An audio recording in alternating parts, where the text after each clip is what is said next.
கிறிஸ்து சுவிசேஷ ஆலயத்திலிருந்து 5 நிமிட தியானம் தினம் ஒரு வேத வசனத்திற்கு உங்களை அன்போடு கூட நான் வரவேற்கிறேன். இன்றைக்கு நாம் தியானிக்க முடியாத வேத வசனம் 90ஆம் சங்கீதத்திலே 4ஆம் வசனம்.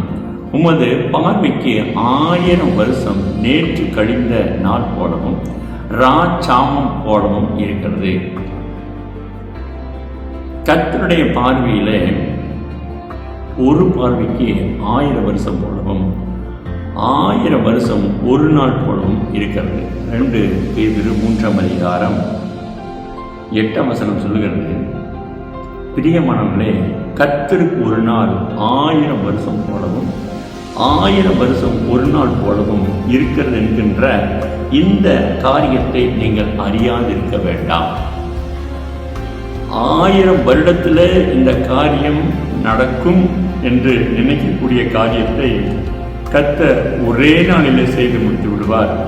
ஆனால் ஒரே நாளிலே செய்ய முடியும் என்கின்ற காரியத்தை கர்த்தர் 1000 வருடத்திலே அதை செய்து முடிப்பார். கர்த்தருடைய திட்டத்தையும் தீர்மானத்தையும் முழுவதையும் நாம் அறிந்து கொள்ள முடியாது.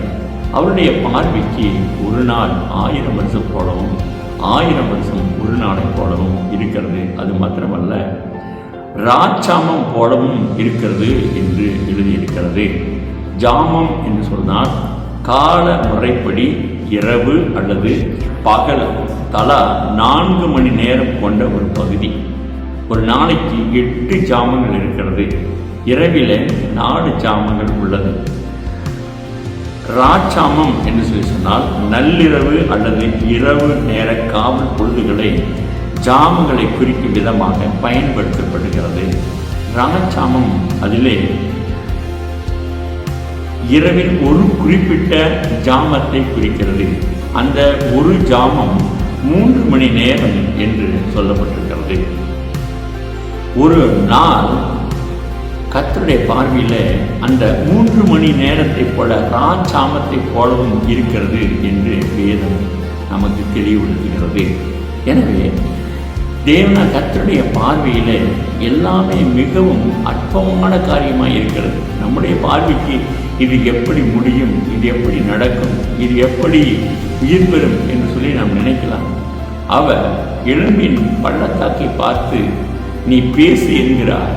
பேசின பொழுது அந்த எலும்புகள் பலனடைந்தது என்பதை எசேக்கியேலில் வாசிக்கிறோம். எனவே கர்த்தரால் கூடாத முடியாத காரியம் ஒன்றுமே இல்லை. அவர் சிலர் தாமதிக்கிறார் என்று எண்ணுகிறார்கள். 2 பேதுரு 3ஆம் அதிகாரத்தில் 9ஆம் வசனம் சொல்லுகிறது, தாமதிக்கிறார் என்று சிலர் எண்ணுகிறபடி கர்த்தர் தமது வாக்கு தத்தத்தை குறித்து தாமதமாக இராமல் ஒருவரும் கெட்டு போகாமல் எல்லாரும் மனம் திரும்ப வேண்டும் என்று விரும்பி நம்மில் நீடிய பொறுமையுள்ளவராய் இருக்கிறார். கர்த்தருடைய நாள் இரவிலே திருடன் வருகிற விதமாய் வரும். அப்பொழுது வானங்கள் மடமடவென்று அகன்று போகும், பூதளங்கள் வெந்து உருகி போகும், பூமியும் அதிலுள்ள கிரிகளும் அழிந்து போகும் என்று 10ஆம் வசனத்தில் சொல்லப்பட்டிருக்கிறது. கர்த்தருடைய நாள் மிகவும் பயங்கரமான நாளாக இருக்கும் என்பதை வேதம் நமக்கு எச்சரிப்போடு கூட இடைவிடுகிறதாய் காணப்படுகிறது. எனவேதான் அவர் எப்பொழுது வருவார், எப்பொழுது வருவார், இப்பொழுது வந்து விடுவாரா, இன்னும் எத்தனை நாட்கள் ஆகும் என்று காத்திருக்கிற நமக்கு கர்த்தர் எப்பொழுது வேண்டுமானாலும் அவர்களுக்கு ஆயத்தமாக இருப்பார். எனவே நாளை குறித்ததான, வருஷங்களை குறித்ததான கவலை அல்லது அதை குறித்ததான தெளிவுகள் நமக்கு கட்டாயமாக இருக்க வேண்டும். எந்த நேரத்திலும் கர்த்தர் வருவார் என்று நாம் நினைத்து நம்முடைய வாழ்க்கையை சரி செய்து கொள்ள வேண்டும்.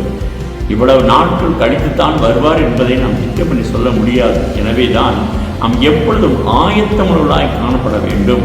எப்பொழுதும் கர்த்தரை நோக்கியிருக்கலாய் காணப்பட வேண்டும். மாரநாதா, இயேசுவே சீக்கிரம் வாரும் என்று அழைக்கக்கூடிய அந்த புத்தியுள்ள கண்ணிகளைப் போல நாம் ஜீவிப்போம் சொன்னால் கர்த்தர் வருகிற பொழுது நிச்சயமாய் நாம் அவரோடு கூட செல்லுவோம். அப்படிப்பட்ட ஒரு வாழ்க்கை வாழ்ந்து காட்ட கர்த்தர் நமக்கு கிருபை செய்வாராக. ஆமென். ஜெபிக்கலாமா? மகா இரக்கம் கிருபை ஜீவனுள்ள நல்ல பிதாவே, ஆண்டவரே, உமது பார்வைக்கு 1000 வருஷம் நேற்று கழிந்த நாள் போலவும் ராச்சாமம் போலவும் இருக்கிறது என்பதை நாங்கள் நினைத்து ஒவ்வொரு நாளும் உண்மை நோக்கி பார்த்து நாங்கள் பிரகாசமடைகளாக கற்று நீங்கள் மாற்றுங்க. பரிசுத்தமுள்ள ஜீவிகத்தை கற்று எங்களுக்கு கட்டளையிடுங்க. தேவனை நோக்கி பார்த்து, ஆண்டவரே, நீர் வரும் பொழுது நாங்கள் குற்றமற்றவர்களாய் மாசற்றவர்களாய் ஆண்டவரே உங்கள் சமூகத்தில் நிற்பதற்கு எங்கள் தகுதி உள்ளாய் மாற்றுபடியான ஒரு வாழ்க்கை வாழ கர்த்தர்களுக்கு உதவி செய்வீராக. இயேசுவின் நாமத்தில் ஜெபிக்கிற உள்ள நல்ல பிதாவே. ஆமென். God bless you. கர்த்தர் உங்களை ஆசீர்வதிப்பாராக. ஆமென்.